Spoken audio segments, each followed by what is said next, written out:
আরেকটি যুদ্ধের ঘোষণা দিয়ে আমরা যুদ্ধে ঝাঁপিয়ে পড়ি। আমি আমার সকল মুজিব প্রেমী ভাই ও বোনদেরকে বলবো, আপনারা ধীরে ধীরে ঢাকাগামী হতে থাকুন। সকল জেলার ৭১টি সাংগঠনিক জেলা, ১২টি মহানগর, প্রত্যেকটি উপজেলা, থানা, ইউনিয়ন, ওয়ার্ডের সকল নেতাকর্মীদেরকে বলবো, আপনারা ধীরে ধীরে এখন আমাদের আন্দোলনকে দুর্বার থেকে দুর্বার গতিতে তোলার জন্য, সফল করার জন্য আপনারা ঢাকামুখী হতে থাকুন।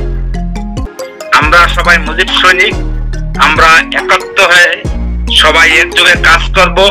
আমরা তার অপেক্ষায় প্রহার গুনছি, কখন আমাদের আদেশ দেন, সেই আদেশ অনুযায়ী আমরা মাঠে নামবো। জয় বাংলা, জয় বঙ্গবন্ধু, জয় হোক সকল মেহনতি মানুষের। সবাইকে ধন্যবাদ। আসলে এখন আমাদের বক্তব্য দেওয়ার সময় নয়, এখন আমরা যুদ্ধের জন্য তৈরি হওয়ার সময়।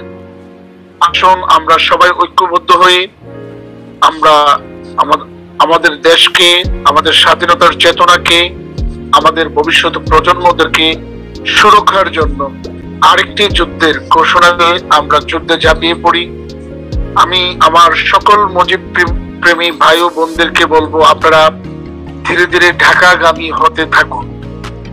সকল জেলার ৭১টি সাংগঠনিক জেলা, ১২টি মহানগর, প্রত্যেকটি উপজেলা, থানা, ইউনিয়ন, ওয়ার্ডের সকল নেতাকর্মীদেরকে বলবো, আপনারা ধীরে ধীরে এখন আমাদের আন্দোলনকে দুর্বার থেকে দুর্বার গতিতে তোলার জন্য, সফল করার জন্য আপনারা ঢাকামুখী হতে থাকুন। প্রত্যেককে অনুরোধ করছি, আপনারা ঢাকামুখী হতে থাকুন, যেন আমরা আমাদের এবার আন্দোলন ভাষার মাস, ফেব্রুয়ারি মাস, ভাষার মাস, এই টুকাই গণদেরকে, সুদখোর ইউনূসকে আমরা যেন দাঁত ভাঙা জবাব দিতে পারি। সবাই ঐক্যবদ্ধ হয়ে আপনারা ঢাকামুখী হতে থাকুন। যাক, এখন আমি বক্তব্য রাখার জন্য অনুরোধ করছি লিপি খানম নড়াইল। বক্তব্য রাখার জন্য অনুরোধ করছি লিপি খানম নড়াইল। বক্তব্য রাখার জন্য অনুরোধ করছি জাহাঙ্গীর পারভেজ। ধানমন্ডি ৩২ নম্বর আপনারা ঘুরিয়ে দিয়েছেন, কিন্তু ইতিহাস কখনো ঘুরিয়ে দেওয়া যায় না। এটার থেকে নতুন ইতিহাসের আবার জন্ম হয়েছে।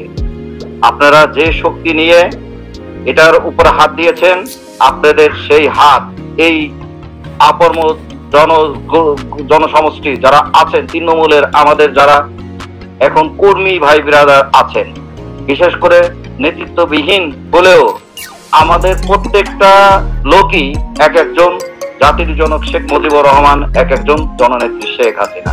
সবারই সক্ষমতা আছে নেতৃত্ব দেওয়ার মতো। সবাই জানে কিভাবে আন্দোলন বেগবান করতে হয়, কিভাবে এই অন্যায়কারীর বিরুদ্ধে প্রতিরোধ গড়ে তুলতে হয়, সকলেই এই জানে। প্রিয় ভাই ও বোনেরা, আপনারা যে যেখানে আছেন, আমি বলবো ভুল আমাদের হয়েছে। আমি গোপালগঞ্জ টুঙ্গিপাড়া এবং শেখ পরিবারের সন্তান হিসাবে আপনাদের সকলের কাছে ক্ষমা প্রার্থনা করছি। আপনারা সকল ভেদাভেদ ভুলে গিয়ে আসুন আমরা আবার একত্রিত হয়ে এক টেবিলে বসে আমরা খাবো, এই মনোভাব ব্যক্ত করে আমি উদাত্ত আহ্বান জানিয়ে যে আসুন, যে আন্দোলনের মাধ্যমে আমরা সাধারণ মানুষের মুক্তির স্বপ্ন বাস্তবায়ন করতে পারবো, সেই আন্দোলন সাকসেস করার জন্য সবাইকে আন্তরিক অভিনন্দন জানিয়ে আমি আমার বক্তব্য শেষ করছি। জয় বাংলা, জয় বঙ্গবন্ধু, জয়। ধানমন্ডি ৩২ নম্বরে আয়োজিত এই প্ল্যাটফর্মের সম্মানিত সভাপতি, উপস্থিতি আমি পরিবারের সদস্যবৃন্দ, সবাইকে আমার মুজিবের শুভেচ্ছা।